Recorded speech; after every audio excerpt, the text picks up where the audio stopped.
মিয়ানমারের সশস্ত্র বিদ্রোহীদের সঙ্গে লড়াইয়ে এবার বাংলাদেশ সীমান্তে রাখাইন রাজ্যের পুরোপুরি নিয়ন্ত্রণ হারিয়েছে জান্তা বাহিনী। রাখাইন রাজ্যের বিজিপি-5 ব্যারাক দখলের মধ্য দিয়ে মিয়ানমারের পশ্চিম সীমান্তের সম্পূর্ণ নিয়ন্ত্রণ নিল আরাকান আর্মি। এ নিয়ে আলোচনা করতে এবার চট্টগ্রাম থেকে আমাদের সাথে যোগ দিচ্ছেন নিরাপত্তা বিশ্লেষক অবসরপ্রাপ্ত মেজর এমদাদুল ইসলাম। আপনাকে স্বাগত।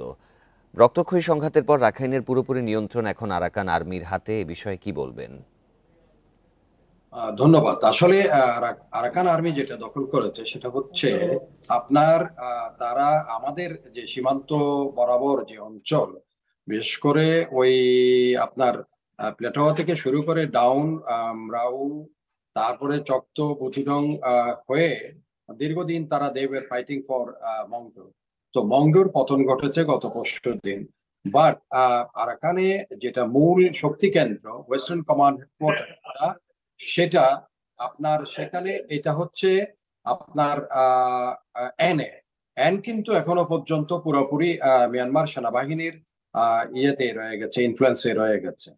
আর অন্যদিকে সিটুয়ের কথা আপনি বলেছেন, একই সাথে আপনার স্যান্ডওয়ে, নেপোলি এইসব এখানে তাদের ডিভিশন হেডকোয়ার্টার আছে, সেগুলো কিন্তু এখনো পর্যন্ত অনাক্রান্ত বা তাদের দখলে যায়নি। তবে ঘটনা হচ্ছে যে মংডু তাদের জন্য, উভয় পক্ষের জন্য অত্যন্ত ইম্পর্টেন্ট একটা বিষয় ছিল।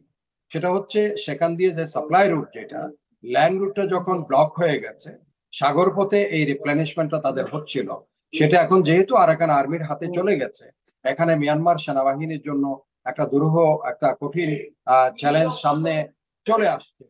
তো সেটার জন্য এটার জন্য আহ, আপনার এটার জন্য এখন মিয়ানমার সেনাবাহিনীকে হয়তো এখানে এক ধরনের তাদেরকে আরো ক্যাজুয়ালিটি দেওয়ার জন্য তাদের প্রস্তুত থাকতে হবে।